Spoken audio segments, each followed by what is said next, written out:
द्विपंचाशः सर्गः। श्री राम की आज्ञा से गुह का नाव मंगाना। श्री राम का सुमंत्र को समझा बुझाकर अयोध्यापुरी में लौट जाने के लिए आज्ञा देना और माता पिता आदि से कहने के लिए संदेश सुनाना। सुमंत्र के वन में ही चलने के लिए आग्रह करने पर श्री राम का उन्हें युक्ति पूर्वक समझाकर लौटने के लिए विवश करना। फिर तीनों का नाव पर बैठना, सीता की गंगा जी से प्रार्थना, नाव से पार उतरकर श्री राम आदि का वत्स देश में पहुंचना और सायंकाल में एक वृक्ष के नीचे रहने के लिए जाना। जब रात बीती और प्रभात हुआ, उस समय विशाल वक्ष वाले महायशस्वी श्री राम ने शुभ लक्षण संपन्न सुमित्रा कुमार लक्ष्मण से इस प्रकार कहा। तात, भगवती रात्रि व्यतीत हो गई, अब सूर्योदय का समय आ पहुंचा है। वो अत्यंत काले रंग का पक्षी कोकिल कुहू कुहू बोल रहा है। वन में अव्यक्त शब्द करने वाले मयूरों की केका वाणी भी सुनाई देती है। अतः सौम्य, अब हमें तीव्र गति से बहने वाली समुद्रगामिनी गंगा जी के पार उतरना चाहिए। मित्रों को आनंदित करने वाले सुमित्रा कुमार लक्ष्मण ने श्री रामचंद्र जी के कथन का अभिप्राय समझकर गुह और सुमंत्र को बुलाकर पार उतरने की व्यवस्था करने के लिए कहा और स्वयं वे भाई के सामने आकर खड़े हो गए। श्री रामचंद्र जी का वचन सुनकर उनका आदेश शिरोधार्य करके निषादराज ने तुरंत अपने सचिवों को बुलाया और इस प्रकार कहा, तुम घाट पर शीघ्र ही एक ऐसी नाव ले आओ जो मजबूत होने के साथ ही सुगमता पूर्वक खीने योग्य हो, उसमें डांड लगा हुआ हो, कर्णधार बैठा हो तथा वो नाव देखने में सुंदर हो। निषादराज गुह का वो आदेश सुनकर उसका महान मंत्री गया और एक सुंदर नाव घाट पर पहुंचाकर उसने गुह को उसकी सूचना दी। तब गुह ने हाथ जोड़कर श्री रामचंद्र जी से कहा, देव, ये नौका उपस्थित है, बताइए इस समय आपकी और क्या सेवा करूं। देव कुमार के समान तेजस्वी तथा उत्तम व्रत का पालन करने वाले पुरुष सिंह श्री राम समुद्र गामिनी गंगा नदी को पार करने के लिए आपकी सेवा में ये नाव आ गई है। अब आप शीघ्र इस पर आरूढ़ हो जाइए। तब महातेजस्वी श्री राम ने गो से इस प्रकार कहा, सखे, तुमने मेरा सारा मनोरथ पूर्ण कर दिया, अब शीघ्र ही सब सामान नाव पर चढ़ाओ। ये कहकर श्री राम और लक्ष्मण ने कवच धारण करके तरकस एवं तलवार बांधी तथा धनुष लेकर वे दोनों भाई जिस मार्ग से सब लोग घाट पर जाया करते थे उसी से सीता के साथ गंगा जी के तट पर गए। उस समय धर्म के ज्ञाता भगवान श्री राम के पास जाकर सारथी सुमंत्र ने विनीत भाव से हाथ जोड़कर पूछा, प्रभो, अब मैं आपकी क्या सेवा करूं? तब दशरथ नंदन श्री राम ने सुमंत्र को उत्तम दाहिने हाथ से स्पर्श करते हुए कहा, सुमंत्र जी, अब आप शीघ्र ही पुनः महाराज के पास लौट जाइए और वहां सावधान होकर रहिए। उन्होंने फिर कहा, इतनी दूर तक महाराज की आज्ञा से मैंने रथ द्वारा यात्रा की है, अब हम लोग रथ छोड़कर पैदल ही महान वन की यात्रा करेंगे, अतः आप लौट जाइए।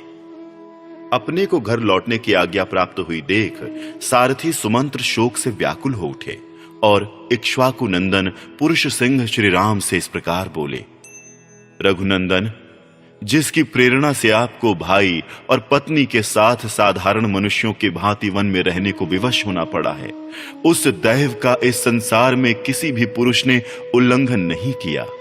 जब आप जैसे महान पुरुष पर यह संकट आ गया, तब मैं समझता हूं कि ब्रह्मचर्य पालन, वेदों के स्वाध्याय, दयालुता अथवा सरलता में भी किसी फल की सिद्धि नहीं है। वीर रघुनंदन, विदेह नंदिनी सीता और भाई लक्ष्मण के साथ वन में निवास करते हुए आप तीनों लोकों पर विजय प्राप्त करने वाले महापुरुष नारायण की भांति उत्कर्ष प्राप्त करेंगे। श्री राम, निश्चय ही हम लोग हर तरह से मारे गए, क्योंकि आपने हम पुरवासियों को अपने साथ न ले जाकर अपने दर्शन जनित सुख से वंचित कर दिया। अब हम पापिनी कैकेयी के वश में पड़ेंगे और दुख भोगते रहेंगे। आत्मा के समान प्रिय श्री रामचंद्र जी से ऐसी बात कहकर उन्हें दूर जाने को उद्यत देख सारथी सुमंत्र दुख से व्याकुल होकर देर तक रोते रहे।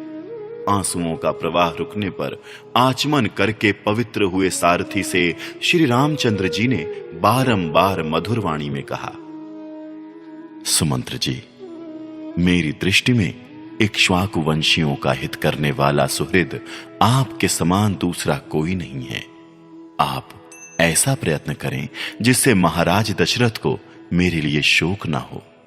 पृथ्वीपति महाराज दशरथ एक तो बूढ़े हैं, दूसरे उनका सारा मनोरथ चूर चूर हो गया है, इसलिए उनका हृदय शोक से पीड़ित है।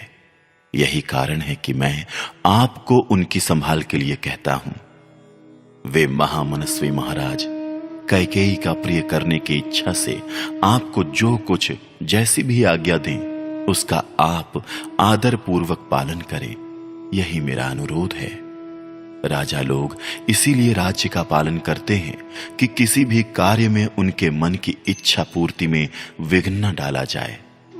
सुमंत्र जी, जिस किसी भी कार्य में जिस किसी तरह भी महाराज को अप्रिय बात से खिन्न होने का अवसर ना आवे तथा वे शोक से दुबले ना हो, वो आपको उसी प्रकार करना चाहिए।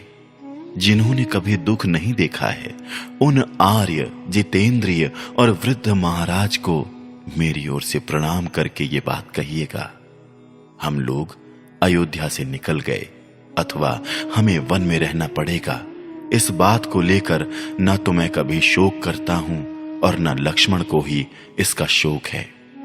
14 वर्ष समाप्त होने पर हम पुनः शीघ्र ही लौट आएंगे और उस समय आप मुझे, लक्ष्मण को और सीता को भी फिर देखेंगे। सुमंत्र जी, महाराज से ऐसा कहकर आप मेरी माता से, उनके साथ बैठी हुई अन्य देवियों से तथा कैकेयी से भी बारंबार मेरा कुशल समाचार कहिएगा।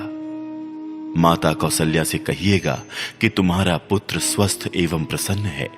इसके बाद सीता की ओर से, मुझे ज्येष्ठ पुत्र की ओर से तथा लक्ष्मण की ओर से भी माता की चरण वंदना कह दीजिएगा। तदनंतर मेरी ओर से महाराज से भी ये निवेदन कीजिएगा कि आप भरत को शीघ्र ही बुलवा लें और जब वे आ जाएं तब अपने अभीष्ट युवराज पद पर उनका अभिषेक कर दें। भारत को छाती से लगाकर और युवराज के पद पर अभिषिक्त करके आपको हम लोगों के वियोग से होने वाला दुख दबा नहीं सकेगा। भारत से भी हमारा ये संदेश कह दीजिएगा कि महाराज के प्रति जैसा तुम्हारा बर्ताव है वैसा ही समान रूप से सभी माताओं के प्रति होना चाहिए। तुम्हारी दृष्टि में कैकेयी का जो स्थान है वही समान रूप से सुमित्रा और मेरी माता कौशल्या का भी होना उचित है। इन सब में कोई अंतर ना रखना। पिताजी का प्रिय करने की इच्छा से युवराज पद को स्वीकार करके यदि तुम राजकाज की देखभाल करते रहोगे तो इहलोक और परलोक में सदा ही सुख पाओगे। श्री रामचंद्र जी ने सुमंत्र को लौटाते हुए जब इस प्रकार समझाया तब उनकी सारी बातें सुनकर वे श्री राम से स्नेह पूर्वक बोले, तात, सेवक का स्वामी के प्रति जो सत्कार पूर्ण बर्ताव होना चाहिए उसका यदि मैं आपसे बात करते समय पालन ना कर सकूं, यदि मेरे मुख से स्नेहवश कोई धृष्टता पूर्ण बात निकल जाए तो ये मेरा भक्त है ऐसा समझकर आप मुझे क्षमा कीजिएगा। जो आपके वियोग से पुत्र शोक से आतुर हुई माता की भांति संतप्त हो रही है, उस अयोध्यापुरी में मैं आपको साथ लिए बिना कैसे लौटकर जा सकूंगा। आते समय लोगों ने मेरे रथ में श्री राम को विराजमान देखा था। अब इस रथ को श्री राम से रहित देखकर उन लोगों का और उस अयोध्यापुरी का भी हृदय विदीर्ण हो जाएगा। जैसे युद्ध में अपने स्वामी वीर रथी के मारे जाने पर जिसमें केवल सारथी शेष रह गया हो, ऐसे रथ को देखकर उसकी अपनी सेना अत्यंत दयनीय अवस्था में पड़ जाती है। उसी प्रकार मेरे इस रथ को आपसे सूना देखकर सारी अयोध्या नगरी दीन दशा को प्राप्त हो जाएगी। आप दूर रहकर भी प्रजा के हृदय में निवास करने के कारण सदा उसके सामने ही खड़े रहते हैं। निश्चय ही इस समय प्रजा वर्ग के सब लोगों ने आपका ही चिंतन करते हुए खाना पीना छोड़ दिया होगा। श्री राम, जिस समय आप वन को आने लगे, उस समय आपके शोक से व्याकुल चित्त हुई प्रजा ने जैसा आर्तनाद एवं क्षोभ प्रकट किया था, उसे तो आपने देखा ही था। आपके अयोध्या से निकलते समय पुरवासियों ने जैसा आर्तनाद किया था, आपके बिना मुझे खाली रथ लिए लौटा देख वो उससे भी 100 गुना हाहाकार करेंगे। क्या मैं महारानी कौशल्या से जाकर यह कहूंगा कि मैंने आपके बेटे को मामा के घर पहुंचा दिया है, इसलिए आप संताप ना करें। ये बात प्रिय होने पर भी असत्य है, अतः ऐसा असत्य वचन भी मैं कभी नहीं कह सकता। फिर ये अप्रिय सत्य भी कैसे सुना सकूंगा कि मैं आपके पुत्र को वन में पहुंचा आया। ये उत्तम घोड़े मेरी आज्ञा के अधीन रहकर आपके बंधुजनों का भार वहन करते हैं। ऐसी दशा में आपसे सूने रथ को ये कैसे खींच सकेंगे। अतः निष्पाप रघुनंदन, अब मैं आपके बिना अयोध्या लौटकर नहीं जा सकूंगा। मुझे भी वन में चलने की ही आज्ञा दीजिए। यदि इस तरह याचना करने पर भी आप मुझे त्याग ही देंगे तो मैं आपके द्वारा परित्यक्त होकर यहां रथ सहित अग्नि में प्रवेश कर जाऊंगा।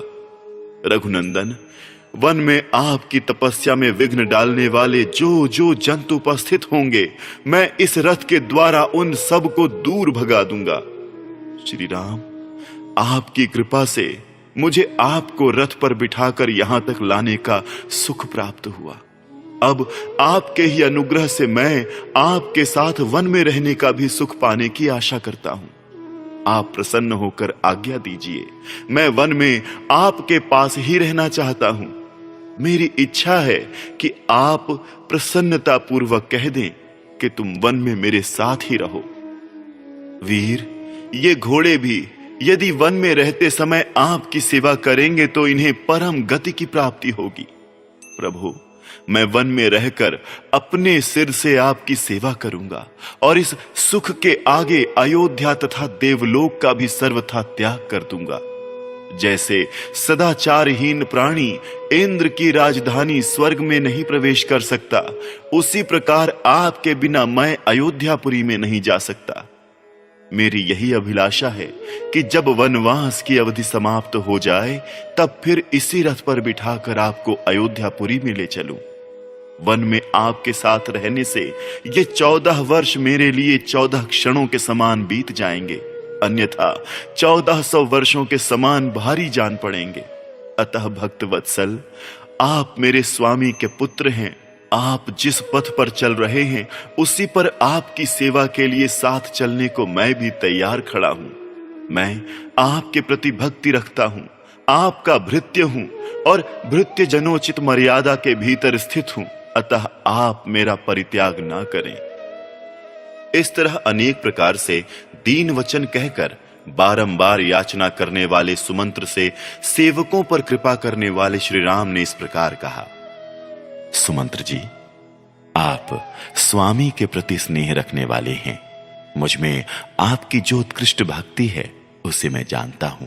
फिर भी जिस कार्य के लिए मैं आपको यहां से अयोध्यापुरी में भेज रहा हूं उसे सुनिए। जब आप नगर को लौट जाएंगे तब आपको देखकर मेरी छोटी माता कैकेयी को यह विश्वास हो जाएगा कि राम वन को चले गए। इसके विपरीत यदि आप नहीं गए तो उसे संतोष नहीं होगा। मेरे वनवासी हो जाने पर भी वो धर्मपरायण महाराज दशरथ के प्रति मिथ्यावादी होने का संदेह करे, ऐसा मैं नहीं चाहता। आपको भेजने में मेरा मुख्य उद्देश्य यही है कि मेरी छोटी माता कैकेयी भरत द्वारा सुरक्षित समृद्धिशाली राज्य को हस्तगत कर ले। सुमंत्र जी, मेरा तथा महाराज का प्रिय करने के लिए आप अयोध्यापुरी को अवश्य पधारिए और आपको जिनके लिए जो संदेश दिया गया है वो सब वहां जाकर उन लोगों से कह दीजिए। ऐसा कहकर श्री राम ने सुमंत्र को बारंबार सांत्वना दी।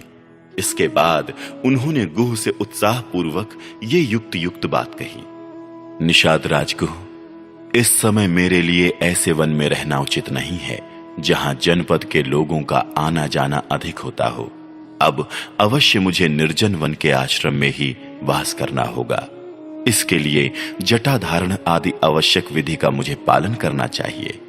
अतः फल मूल का आहार और पृथ्वी पर शयन आदि नियमों को ग्रहण करके मैं सीता और लक्ष्मण की अनुमति लेकर पिता का हित करने की इच्छा से सिर पर तपस्वी जनों के आभूषण रूप जटा धारण करके यहां से वन को जाऊंगा।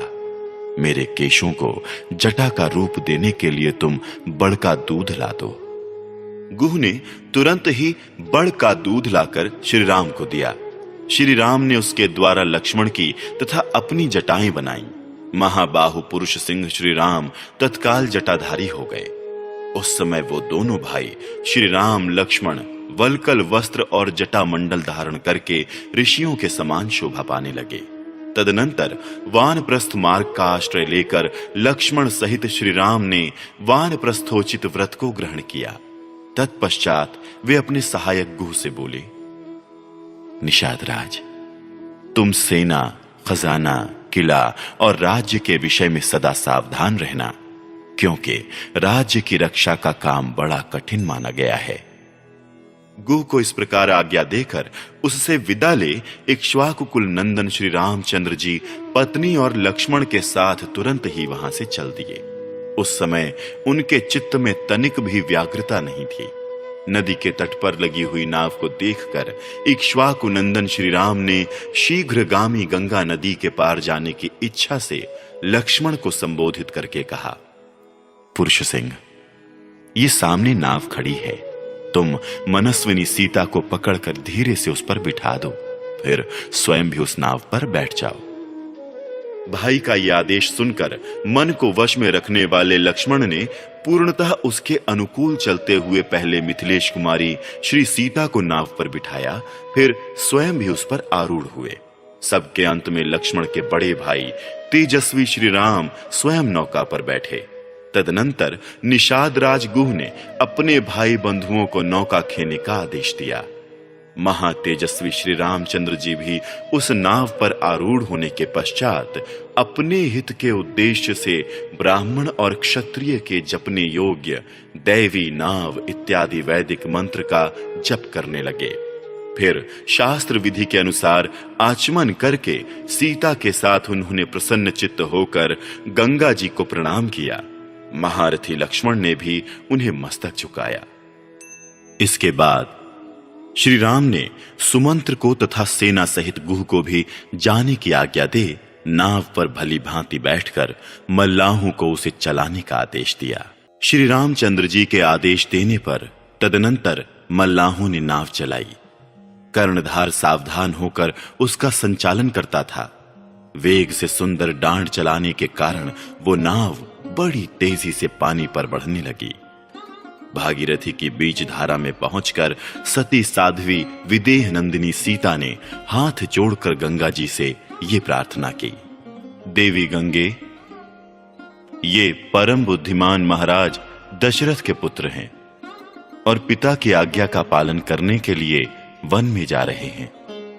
ये आपसे सुरक्षित होकर पिता की इस आज्ञा का पालन कर सकें, ऐसी कृपा कीजिए। वन में पूरे 14 वर्षों तक निवास करके ये मेरे तथा अपने भाई के साथ पुनः अयोध्यापुरी को लौटेंगे।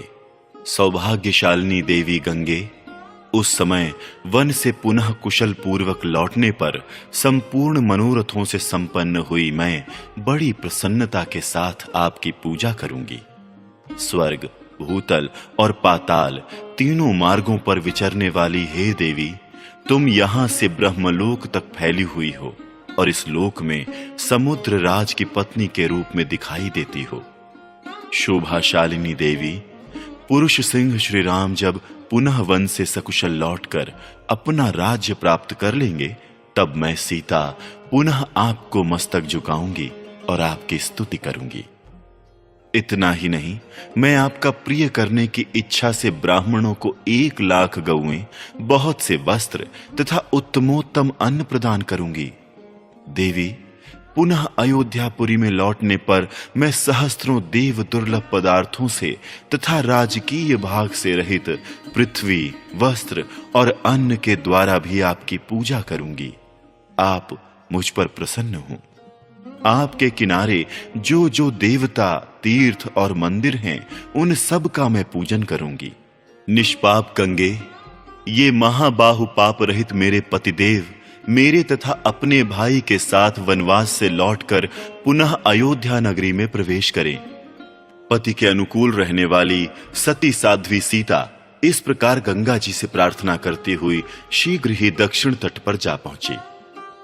किनारे पहुंचकर शत्रुओं को संताप देने वाले नरश्रेष्ठ श्री राम ने नाव छोड़ दी और भाई लक्ष्मण तथा विदेह नंदिनी सीता के साथ आगे को प्रस्थान किया। तदनंतर महाबाहु श्री राम सुमित्रा नंदन लक्ष्मण से बोले, सुमित्रा कुमार, अब तुम सजन या निर्जन वन में सीता की रक्षा के लिए सावधान हो जाओ।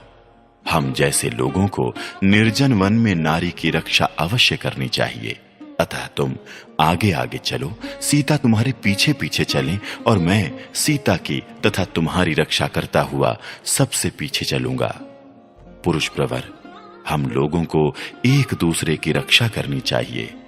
अब तक कोई भी दुष्कर कार्य समाप्त नहीं हुआ है, अर्थात इस समय से ही कठिनाइयों का सामना आरंभ हुआ है। आज विदेह कुमारी सीता को वनवास के वास्तविक कष्ट का अनुभव होगा। अब ये ऐसे वन में प्रवेश करेंगी जहां मनुष्यों के आने जाने का कोई चिन्ह नहीं दिखाई देगा। न धान आदि के खेत होंगे, न टहलने के लिए बगीचे, जहां ऊंची नीची भूमि होगी और गड्ढे मिलेंगे जिसमें गिरने का भय रहेगा। श्री रामचंद्र जी का ये वचन सुनकर लक्ष्मण आगे बढ़े। उनके पीछे सीता चलने लगी तथा सीता के पीछे रघुनंदन श्री राम थे। श्री रामचंद्र जी शीघ्र गंगा जी के उस पार पहुंचकर जब तक दिखाई दिए तब तक सुमंत्र निरंतर उन्हीं की ओर दृष्टि लगाए देखते रहे। जब वन के मार्ग में बहुत दूर निकल जाने के कारण वे दृष्टि से ओझल हो गए, तब तपस्वी सुमंत्र के हृदय में बड़ी व्यथा हुई। वे नेत्रों से आंसू बहाने लगे। लोकपालों के समान प्रभावशाली वरदायक महात्मा श्री राम महानदी गंगा को पार करके क्रमशः समृद्धिशाली वत्स देश में जा पहुंचे, जो सुंदर धन धान्य से संपन्न था। वहां के लोग बड़े हृष्टपुष्ट थे। वहां दोनों भाइयों ने मृगया विनोद के लिए वराह, ऋष्य, पृषत और महारुरु इन 4 महामृगों पर बाणों का प्रहार किया। तत्पश्चात जब उन्हें भूख लगी तब पवित्र कंद मूल आदि लेकर सायंकाल के समय ठहरने के लिए एक वृक्ष के नीचे चले गए। इस प्रकार श्री वाल्मीकि निर्मित आर्ष रामायण आदि काव्य के अयोध्या कांड में 52वां सर्ग पूरा हुआ।